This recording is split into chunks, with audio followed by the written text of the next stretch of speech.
Alo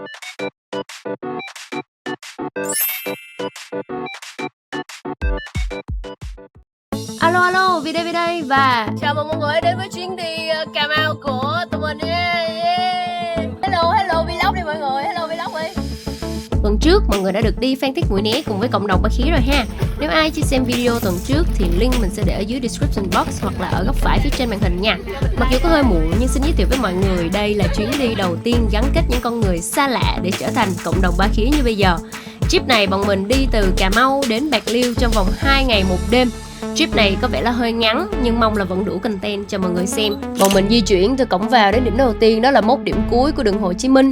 Sau đó bọn mình tiếp tục di chuyển đến cột mốc tọa độ quốc gia GPS 0001 và biểu tượng cột cờ Hà Nội. Sau đó bọn mình di chuyển đến đền thờ Lạc Long Quân, Tượng Mẹ. Và trên đường đi thì bọn mình tìm thấy khá là nhiều con ba khía luôn. Tới khúc này nắng bắt đầu lên và bọn mình đi bộ nãy giờ cũng đuối nên bọn mình đã gọi xe để di chuyển đến điểm biểu tượng con tàu mũi Cà Mau. Và cũng nhờ cái dáng post rất là cộng đồng người lớn tuổi này mà cái tên cộng đồng Ba Khía mới được ra đời đó mọi người. Trên đường bọn mình quay lại cổng ra thì xe có chở bọn mình ngang qua biểu tượng con cua Cà Mau để xem một tí, chứ khúc đó bọn mình không có vào để chụp hình. Bỏ qua những khoảnh khắc thiếu trách nhiệm của một content creator mới nổi khi quay thiếu quá nhiều xuồng thì mình xin phép được nhảy luôn vào phần đặc sắc của chuyến đi mà mình còn giữ xuồng nha. Trước tiên như trên video đây thì đây không phải là cano nha mọi người, mà đây là vỏ lãi. Vỏ lãi là tên của một loại thuyền máy hoặc là xuồng ghe nhỏ có hình dáng dài dài như hình thoi, thường làm bằng gỗ và được gắn thêm động cơ máy. Đây là phương tiện di chuyển chủ yếu và phổ biến ở vùng sông nước Cà Mau và nhiều tỉnh vùng đồng bằng sông Cửu Long khác. Tụi mình đi Vỏ Lãi để tham quan vườn quốc gia Mũi Cà Mau. Đây là nơi được thành lập vào năm 2003 trên cơ sở chuyển đổi từ khu bảo tồn thiên nhiên đất Mũi. Hiện tại nơi đây được biết đến là một trong những khu rừng ngập mặn nguyên sinh quan trọng nhất cả nước. Bạn cho mình xin cảm nghĩ sau khi bạn đi chuyến tàu đây. Vui hả? Bà chỉ có một từ vui thôi hả? Bác sĩ tài trợ bà hả? Bà ngồi đầu á, bà hứng mưa hứng gió rồi đó. Trải qua sóng gió cuộc đời. Được rồi, thiệt á anh. Giỡn hoài anh. Tôi bị ăn thêm con muỗi nữa. Nữa hả? Bạn cho mình xin cảm nghĩ với. Quá tuyệt vời hả? Quá đã. Mấy bạn không thấy được cái cảm giác lúc đó của tôi. Cảm giác đó của bạn sao? Bạn có miêu tả được không? Là lúc đó đâu cảm giác gì đâu mà. Ok. Bạn cảm thấy như thế nào? Quá đã đúng không bạn ơi? Quá đã hả? Cũng bình. Cho xin cảm nghĩ sau khi đi Vỏ Lãi không ạ? Sau khi đi Vỏ Lãi thì bọn mình di chuyển về lại chỗ nghỉ ngơi. Bọn mình đã tá túc một đêm ở nơi có tên gọi là Hoàng Hôn Đất Mũi.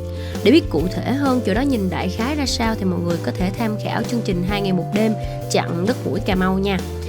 Đến đây thì mọi người không chỉ được nhìn thấy những chữ ký của mấy anh 2 ngày 1 đêm mà mọi người còn được ở những căn phòng rất là độc đáo. Một là bạn sẽ được ngủ trôi nổi trên thuyền, hai là sẽ được ngủ trôi nổi trên phao, ba vững hơn một chút xíu là kiểu nhà sẽ giống như nhà sàn và được đóng cọc xuống dưới nước để xây lên. Những hoạt động trong khu vực Đất Mũi Cà Mau như Vỏ Lãi và Bắt Ba Khía thì bọn mình đều đăng ký từ khu du lịch Hoàng Hôn Đất Mũi này luôn. Và tất nhiên về đến Đất Mũi Cà Mau mà không có hoạt động bắt ba khía thì thật sự là thiếu sót. Dành cho những bạn còn xa lạ với ba khía thì đây là loài giáp xác sống ở rừng ngập mặn. Hình dáng tương tự như là con cua nhưng nhỏ hơn. Và do trên lưng của nó có 3 gạch nên được đặt tên là ba khía.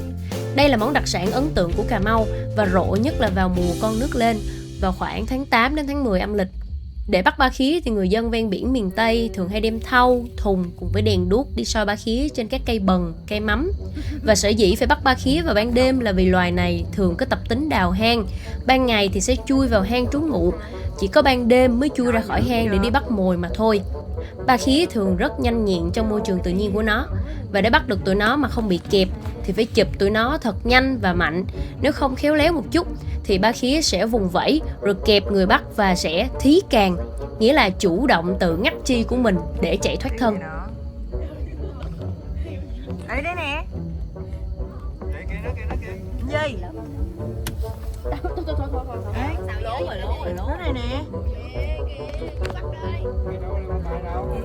Ủa? Không được, xa quá.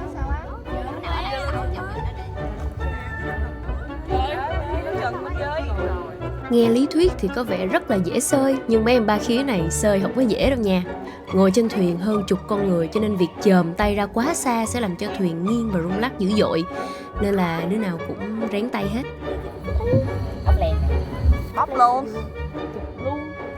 Ai cũng nói kêu bắt đi, xong cái cũng kêu nó nhỏ bỏ đi. Là sao vậy? Kiểu thiếu chính kiến. Con nhỏ. Ê, nó bụ đung.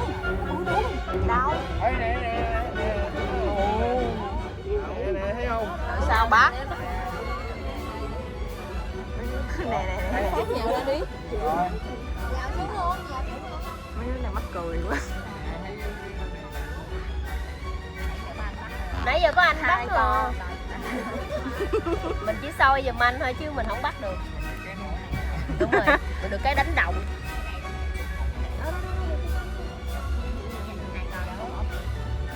Trời ơi, nhậu đã ha. Nhậu đã he, ăn cái kè. Cái vô cái ngón út vậy đó. Mở hưu vậy đó. Nãy sáng nay tao đớp, tao múc băng mũi giống như mình vậy. Hên quá. Tao đóng cái cửa mồm kìa.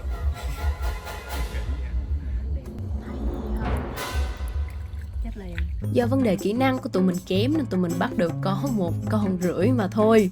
Mà rưỡi ở đây là do tụi mình nắm được mỗi cái càng của ẻm hà. Còn cái thân của ẻm thì chạy mất tiêu rồi. Phần lại của thùng ba khía là nhờ anh chèo thuyền anh bắt cho. Mà kèo bắt ba khía này chua quá, le te được có vài con à. May á, là chỗ tụi mình có sẵn nhà hàng, có sẵn nguồn hàng là ba khía cho tụi mình về xơi luôn. Chứ đi bắt kiểu này được cái ồn ào thôi chứ đâu có cái gì đâu mà ăn. Thôi này chưa có cơ địa người miền Tây giùm mình cái cửa này. Ừ. Cơ địa người miền Tây. Chứ trời lạnh quá, sương xuống rồi. Tối về thì vẫn là chuyên mục cũ, đó là nhậu. Chỉ có nhậu mới gắn chặt tình anh em thôi cả nhà. Mặc dù không có quay lúc nhậu nhưng mà mọi người cứ hiểu đơn giản là tụi bạn em nhậu tới mức nó muốn xuống ngủ chung với ba khía, xong rồi đứng trước cửa phòng và cười hề hề luôn rồi. Buổi sáng thứ 2 của chuyến đi, bọn mình đã di chuyển từ đất Mũi để về đến trung tâm Cà Mau và ăn trưa với những món ăn đặc sản của Cà Mau, cực kỳ ngon luôn. Rồi sau đó, bọn mình đã di chuyển về Bạc Liêu để tham quan nhà công tử Bạc Liêu. Đây là một biểu tượng kiến trúc độc đáo với sự kết hợp hài hòa giữa kiến trúc phương Đông và phương Tây, mang đậm dấu ấn văn hóa và lịch sử của vùng đất này. Tiếp sau đó, bọn mình di chuyển đến nhà hát nón, nhà thờ Tắc Sậy và Tân Huê Viên để mua bánh bía. Lúc mà mình đến Tân Huê Viên thì mình có suy nghĩ mua tặng thôi chứ không có mua về ăn, vì mình không ăn được sầu riêng. Mà sầu riêng thì lại là vị đặc trưng của bánh bía. Nhưng mà đã lầm. Bánh bía bây giờ có cả kiểu bánh không có vị sầu riêng luôn, thơm ngon tuyệt đỉnh. Chuyến đi tuy có hơi ngắn nhưng mà nhờ vậy mà bọn mình kết bạn được với nhiều người hơn và là khởi đầu cho những chuyến đi chơi sau này. Không cần nhất thiết phải đi du lịch thì mới gặp được nhau, bọn mình đã đi bắn cung, đi đánh cầu lông để bồi đắp tình cảm nữa. Và video đến đây là kết thúc rồi. Nếu mọi người thấy hay thì cho mình xin một like, share và subscribe kênh của mình để xem thêm nhiều nội dung xàm xí như này nữa nha. Cảm ơn mọi người vì đã theo dõi mình.